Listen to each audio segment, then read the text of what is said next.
afternoon. It's hot. Good afternoon, ladies and gentlemen, and let me thank the Honorable Minister Great. of Industry, Trade and Investment um, and the organizers of this program for inviting me here this afternoon. I was a little bit skeptical about making it to this event today because some of you who are current about what is happening in Nigeria would have seen that by around this time yesterday, I was preparing for a press conference, which was to deliver the communique of the Monetary Policy Committee meeting that started on Thursday and ended yesterday. So after the meeting, I had to rush because I wasn't scared, but because the Honorable Minister had spoken very highly about the fact that I was going to be meeting with predominantly Nigerian audience, our brethren who are here in the United States and other parts, in New York and other parts of the United States, that it would be nice to engage you all on the opportunities in Nigeria. And I'm meant to be addressing how to enhance, or what we're doing to enhance Nigeria's preparedness for the 21st century global trade and beyond. Let me say that between 2015, 2016, 2018, and 2019, of course, 15 and 16 were a very difficult period in the Nigerian economy because around late 15 into early 16, the economy went into a recession, and we battled very hard. And after about 5 consecutive quarters of contraction, the economy regained recovery again, and we came back into growth, into the positive growth territory. Of course, 2017 was good, 18 was good, and into 19, we saw in 2019 average growth rate, GDP growth rate of about 2.22. At least the whole of 2019, we saw growth from about first quarter about 2.0, second quarter about 2.1, third quarter about 2.2, and then fourth quarter 2.46, and averaging about 2.2 for the whole of 2019. Inflation was also, I would say low, though, for us about 11%, even though we had seen inflation trending downwards by around 2017 and 18, but it was about 11.1, averaging in 2019. We consider that high, given that the central bank's own target was between 6 and 9% range for inflation. But all in all, we thought that 2019 was a fairly good year compared to what we saw immediately COVID set in 2020. By the end of 2019, we're beginning to see some somewhat slowdown. We're beginning to see signs that crude oil prices were going to recede somewhat. Again, we were happy that growth was about 2.2, inflation about 11. Yes, growth of 2.2 we still consider that as a sign of a very fragile economy, given that growth rate was still sub of the population growth rate. Unfortunately, in 2020, by January or end of January into early February, COVID struck. COVID struck, and we began to see lockdowns. There was a global lockdown. There was a global shutdown of supply chains. Of course, everything went on lockdown. All the economies in the world went on lockdown, and it was now, at that time, most of the countries of the world were thinking about how to deal with the health fatalities, because most governments at that time were saying, how do we save lives? Not much of the emphasis on how to save livelihood, because it was thought that there was a need to really address on how to save lives because of the rate at which the health fatalities were going to come.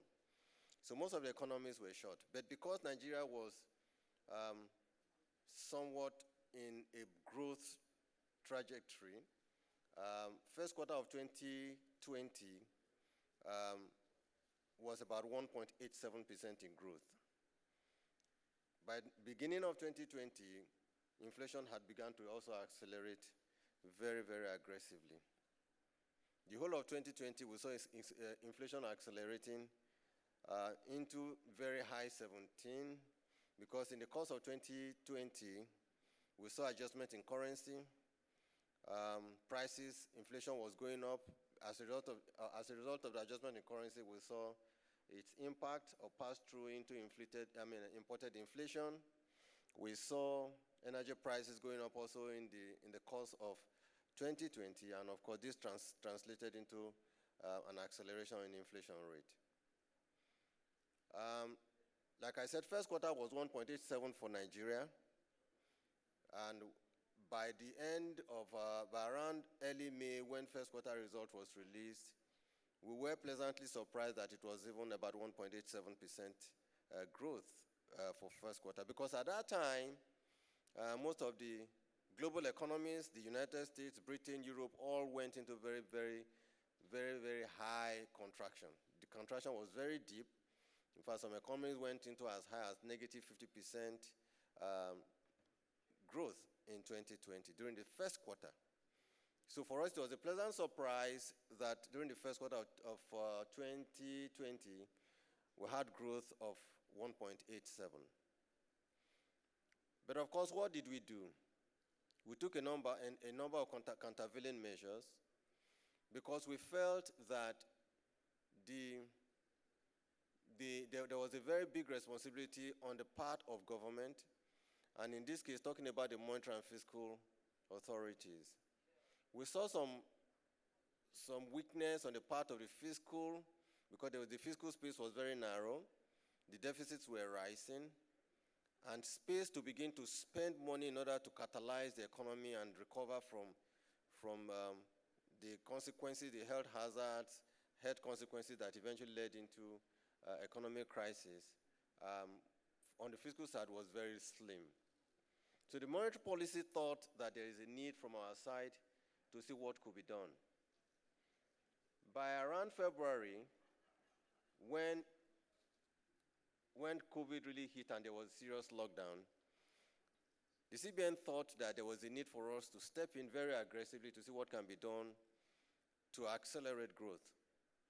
Yes, although we agree that the primary mandate of the Central Bank of Nigeria was price stability, we felt that while pursuing the target of price stability, there's also a need for us to have our eyes on growth. So you will find a decision where we had a tough responsibility about how to, you want to catalyze an economy to recover yourself out of recession or out of a contraction. What you need to do is to spend. But of course, in monetary policy, if you want to contain inflation or rein in inflation, what you need to do is to embark on a policy of tightening. So tightening meant withdraw money, raise interest rates, so that inflation can be reined downwards. But of course, you want to also catalyze growth, right? All you need to do is to spend. So you say, on one hand, for you to contain inflation, you need to reduce spending and tighten liquidity. On another hand, you had a mandate to say, look, for you to really get the economy to recover out of crisis, you need to spend money by boosting consumption expenditure, boost investments, let government spend money, but government didn't have much money to spend, accelerate the rate of export, and then reduce imports. So from our side, we said, what should we do to keep our eye? What should we do from monetary policy to accelerate growth, but at the same time keep our eye on price, which is on inflation? It was a tough mandate for us, but we had to take it on. Which meant that we needed to do what students of chemistry will call some balancing act, titration, trying to see how do you achieve growth, and at the same time, you're trying to rein in inflation. those were very tough tasks for us. Because here was a country at that time, very unlike many. When we go into recession, you have a situation where inflation is rising very fast. There's a lot of contraction in the economy, and that is what we call stagflation. So our case is a case that is different from many cases in different parts of the world. So what did we do? We felt in order to catalyze consumption and investment expenditure, that we should look at certain priority sectors of the economy, sectors where we think if we give support to those sectors, it will necessarily translate into boosting consumption expenditure that will accelerate output growth. So we looked at, as COVID hit, all houses, all the economy was locked down. Everybody was asked to stay at home. People lost their jobs. And as people lost their jobs, they were at home. Schools closed. And we said, what should we do to help? Even though people were at home, they couldn't go out, what can we do to help them? That was how we came up with some of the various interventions that we generally call today targeted credit facility, which is meant to support households and small businesses. While you're at home, you could stay and just sell, is it groundnut or whatever, plantain in front of your house without necessarily having to go out. So we came up with targeted credit facilities where we gave households and small micro businesses about 500,000 naira, up to not more than about 750,000 naira to every person, provided you had a BVN. With the aid of the BVN, we made sure that you have an account that we can access. And we started at that time by saying that we should just give maybe about this 500 to 750,000 to each of the households for them to spend. Let's even imagine that you don't even have any business to do with it, but you want to spend because you didn't have a job. Give them that over the period from around February 2020 into late 2020. At least they can, while they're at home, they can spend something. So what we did through that was to boost consumption expenditure. Boosting consumption expenditure, of course, if you all understand the basic definition of or calculation of GDP, boosting consumption expenditure is a very important arithmetic in computing output growth. And at that time, we thought we were joking. The Monetary Policy Committee said, well, let's do about 100 billion naira in targeted credit facility. But before we knew it, we had disbursed, over the first 3 months, close to almost about 60 billion to over 150,000 people. Okay? We also came up and said, look, in order to boost health facilities, pharmacies, Nigeria was just a country where we felt that we were looking at, when we held Going for Growth program in February before COVID hit, we were looking at sanitizers that were put on people's table, and we found that common sanitizer, was being imported from China or from India. What does it take to produce a sanitizer? If you know, it's just alcohol and water. And what does it take? What does it take to, if those of you know what alcohol means, common ogogoro is an alcohol. And we said, so all we were doing was importing ogogoro from China to sanitize our hands. So we said, look, why should somebody go to universities and study pharmacy or pharmacology, and all he did coming out of school is becoming, a dispenser in a hospital, and yet he could not formulate common sanitizer. So we decided we must see what can be done to boost support for those in the pharmaceutical and the health sector. We also set up about 100 billion naira facility for most of them. Most of the hospitals has even gone run down. They were all asking for opportunity to access facilities from banks, but they couldn't access facility at single-digit interest rates. We made this available to them. To date, we have disbursed even over 99 billion naira to close to almost about 60 pharmaceutical companies and hospitals, and also those who also needed to set up diagnostic centers for them to be able to really boost our health industry in Nigeria. We did 100 billion there. We also had, under our NIRSAL, the agricultural small and medium enterprise facility, where we also did a couple of disbursements. Of course, most of you would have heard about what we've done in Ankobora programs. Aside from that, we're also saying, listen, around 2019, around mid into late 2019 was also the period when there was beginning to be noise made about the beginning of the AfCFTA, African Continental Growth Trade Agreement. And we said Nigeria being a 200 million population country with the highest GDP, that there was something needed to be done to boost the Nigeria's economy, our manufacturing sector, our agri sector. And we found again that most of the manufacturing companies didn't have the opportunity to be able to access large credit, also a single digit. We came up, we said we're going to make available 1 trillion naira in facilities to support agriculture and also support manufacturing.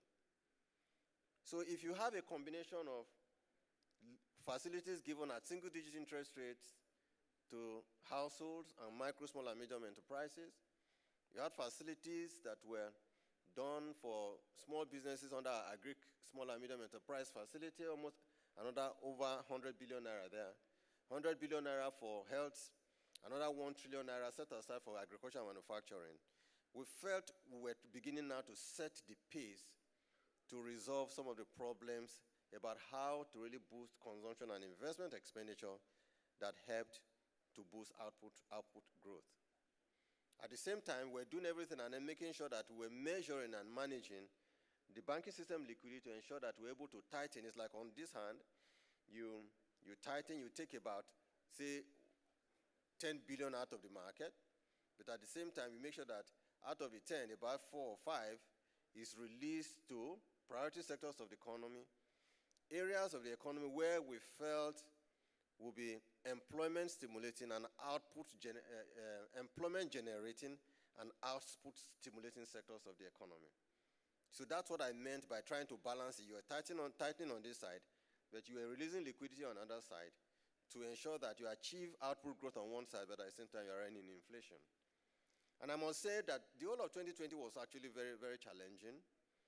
But what we found, second quarter, we began to see that the impact of the lockdown had now come really bad on the economy. The economy contracted by about negative 6.1%.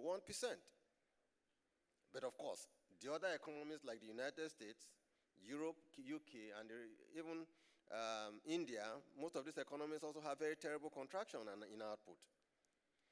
Whereas they had first and second quarter contraction in output, Nigeria had a positive output in first quarter. Second quarter had a contraction of minus 6.1%. But of course, by the third quarter, whereas the other developed economies like the United States, UK, were now coming out of the recession, we went deeper into it, and that was how we went into the recession during the third quarter of 2020. But of course, because of the intervention facilities that were put in place, we're still working very aggressively to see to it that we're able to really push out liquidity to expand output and also control inflation. And luckily, we only suffered contraction for 2 quarters, which was during the second and the third quarter. And by fourth quarter, third quarter was about minus 3.62 from about negative of 6.1. It's like you are deep under the water, right? You went deep below the water level at 6.1, right? By the third quarter, third quarter, you came a little up, but you were still below water at minus 3.62. But of course, by the fourth quarter, when we narrowly came up above the water level, we're at 0.11% in output. So just like when you just manage to have your nose above water, right? Yeah, but you were still breathing, you were still gasping for breath. But we kept pushing because we felt that if we saw a recovery from minus 6.1 to minus 3.62, and then to, if you understand what I mean in mathematics, you are coming from minus 6.1 to minus 3.6. That is almost about 2-point-something% recovery. And then from minus 3.62 to positive of 0.11, what that meant that you had also achieved above 3% improvement in terms of recovery. So we were hopeful that we were beginning to really get it right?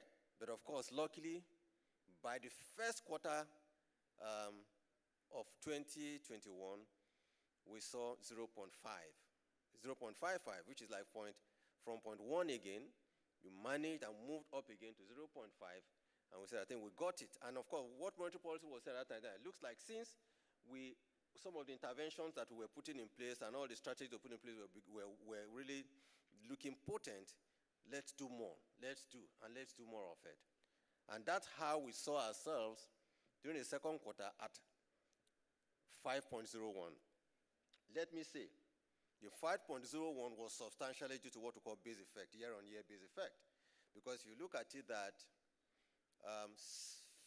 second quarter of 2020 was minus 6.1, right? The recovery, again, when you look at base effect, to 5.01, yes, our intervention facilities were looking potent, but of course we attributed it substantially to base effects on year, for those of us who understand economics. So that's why when people say, oh, 5% is very good, it means that we really come out. We really haven't really come out because it's still fragile.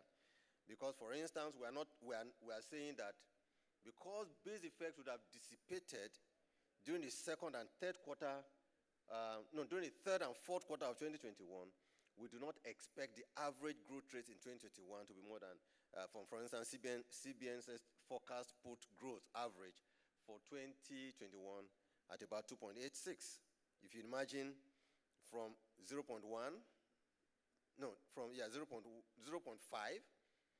to 5.1, and then maybe if we're lucky, third quarter may turn out to be maybe close to 3 or something, but we'll close the year on an average of about 2.86. But we feel that some of the things we had done are showing results, and that we're going to push very aggressively. But why am I here? I'm here to really convince all of you, or those of you who are here in the United States, to say that it's time for us to begin to look back home. The opportunities are there. I know you will say, how do I access credit facility? Sometimes you find that the difficulty of accessing credit may be a problem for you, but I'm saying you can come in and start from somewhere, because I'm not going to promise you. I don't work in a bank. I work in central bank.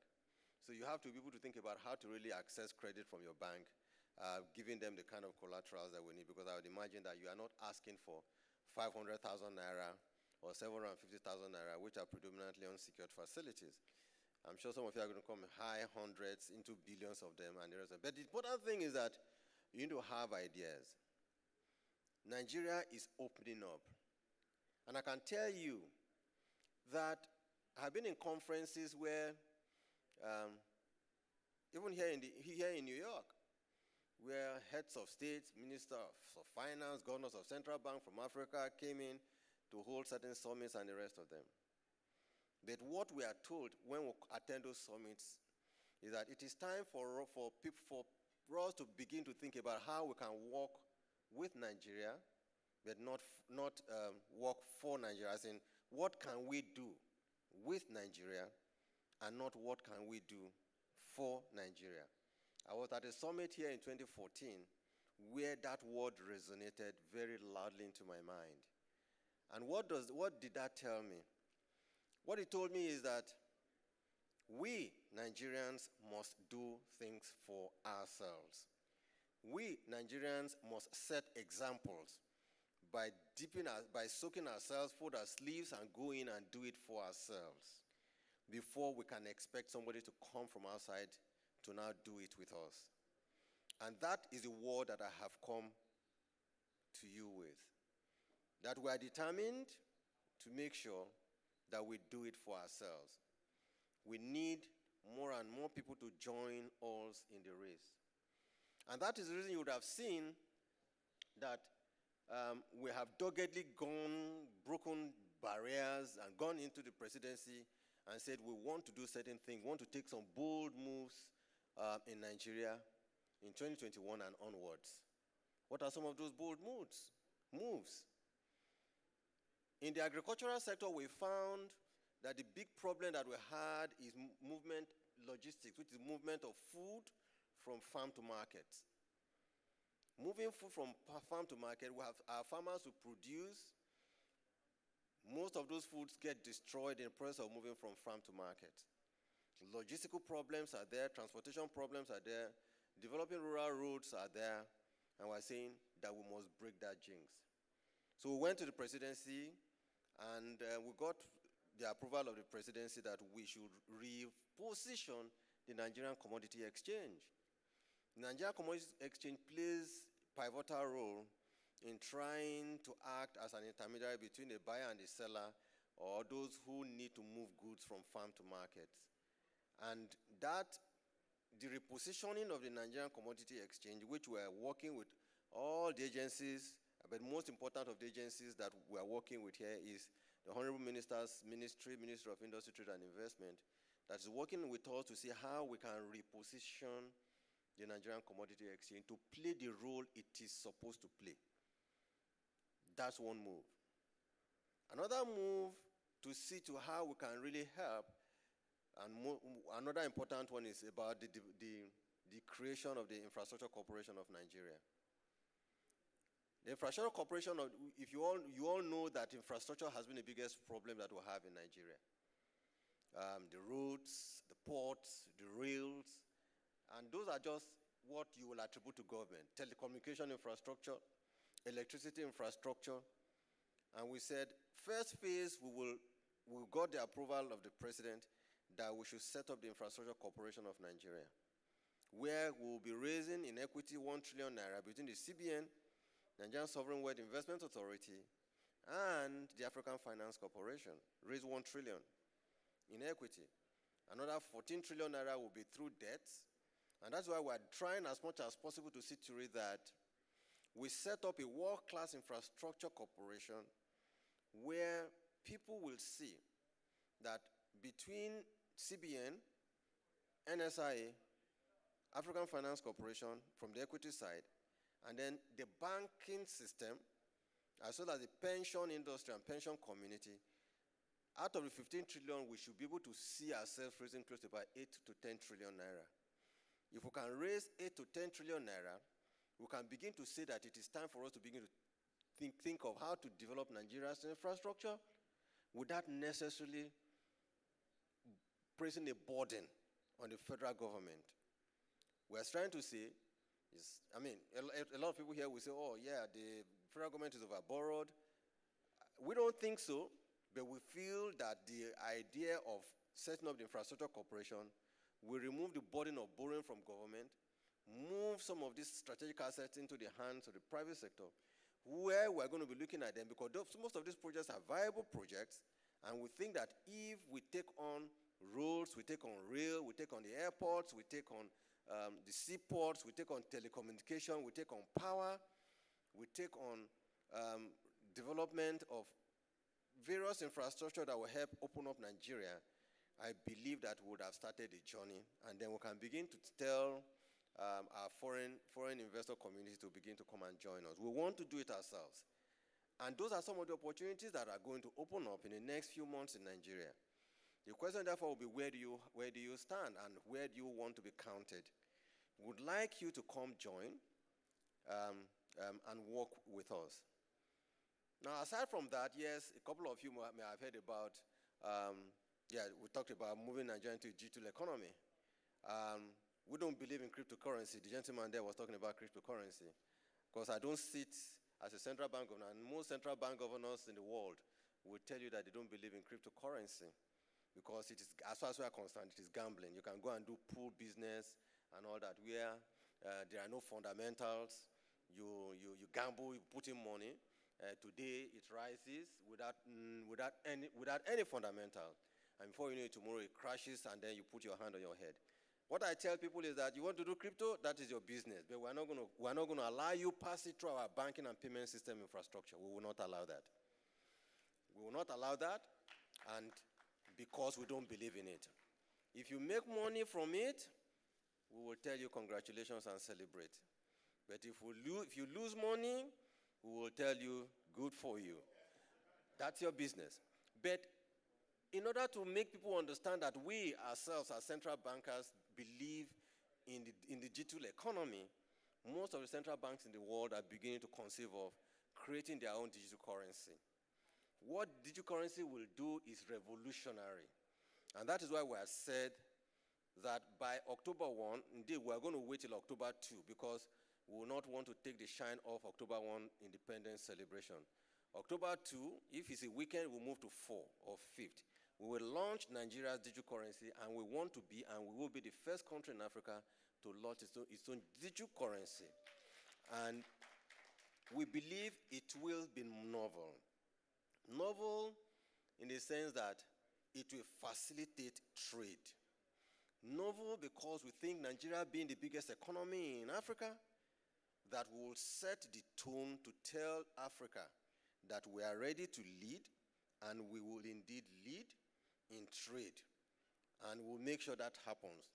Between all central bankers along the ECOWAS region, we're already working on certain collaboration that will make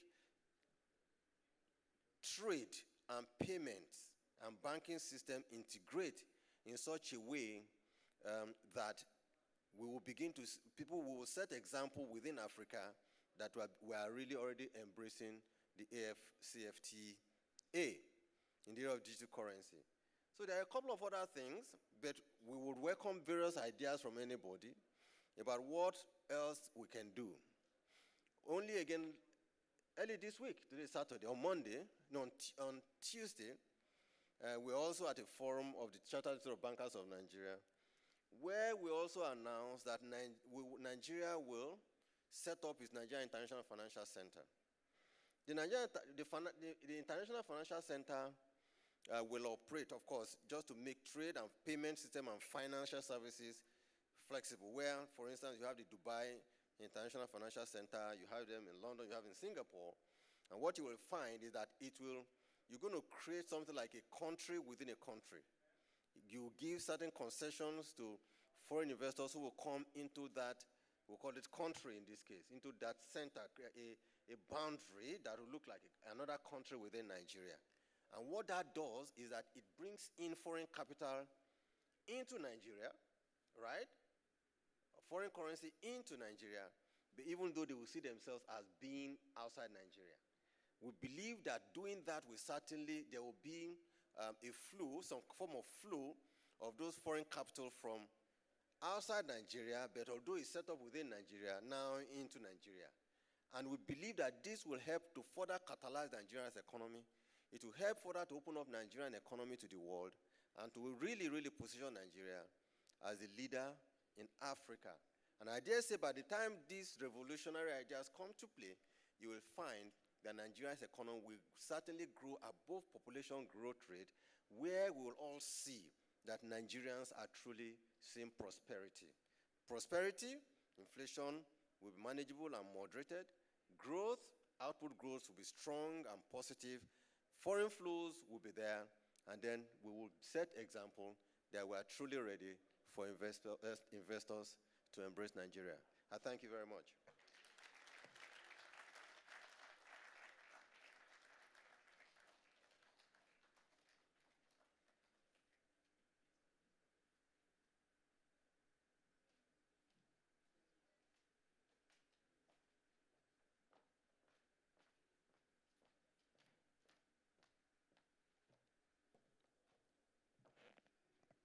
Good afternoon, ladies and gentlemen. Thank you very much to the Honourable Central Bank Governor for a very substantially informative illustration of the state of the Nigerian economy, if I could summarize it that way. The next visitor we have on, or the next panelist, is Jelani Aliyu. For some reason, I've got my glasses sort of all sort of mixed up, so I'm going to just read about his accomplishments. Jelani Aliyu is a Nigerian automotive designer who worked for the Nigerian car company General Motors. He is a senior creative designer, or he was a senior creative designer at GM until his appointment as the Director General of the Nigerian Automotive Design and Development Council in 2017 by Nigerian President Muhammadu Buhari. So we are going to welcome Jelani Aliyu on stage or live stream. Okay. Sorry, there's a phone that is kind of missing. Please, if you found any within the hall, kindly indicate so that we can return it to the owner. Secondly, we humbly request that our speakers and the panelists should wait. We are going to have a question and answer from the audience and from the live stream so that people can ask them questions and they can answer. So we humbly request that our speakers and panelists should wait behind. So do we have Jelani Aliyu? No?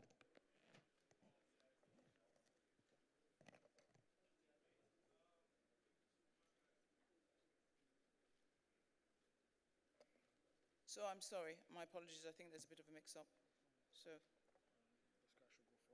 This guy should go first. okay. Sorry, we're told that another phone is missing. 2 phones. Please, we're looking for 2 phones in the hall, please. Okay. Thank you. Ladies and gentlemen, I crave your indulgence.